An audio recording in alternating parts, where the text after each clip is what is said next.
आई मुलीच्या नात्याला काळीमा फासणारी घटना भंडारा जिल्ह्यात घडली आहे। आईनं पैशासाठी पोटच्या मुलीची एकदा दोनदा नव्हे तर 6 वेळा विक्री केल्याचा आरोप पीडित मुलीनं केला आहे। भंडारा जिल्ह्यातील गराडा गावात ही घटना घडली आहे। या प्रकरणी पोलिसांनी पीडित मुलीच्या आईविरोधात गुन्हा दाखल करून तिच्यासह एका साथीदाराला अटक केली आहे। आईनं तब्बल 6 वेळा लग्न लावून दिल्याचा आरोप या 21 वर्षीय पीडित मुलीनं केला आहे। पुन्हा 7व्यांदा लग्न लावून देत असताना मुलीनं त्या ठिकाणाहून पळ काढला आणि पोलीस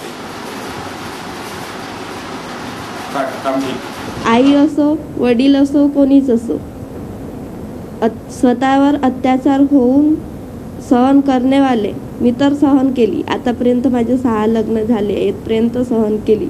7वा लग्न होत होता, आता सहनशीलता तेवढी नव्हती माझ्यात, म्हणून मी समोर आली। तुला कधी माहिती आहे का किती पैसे विकत होते? तुला कळलं का? मला फक्त गुजरातला विकलं तेव्हा 1.5 लाखात त्याने असं ह्या होतं। तर गुजरातली एक सोनाली नावाची मुलगी होती, तिनं 60,000 रुपये घेतले आणि यानं 90,000 रुपये घेतले। झी 24 तास रहा एक पाऊल पुढे।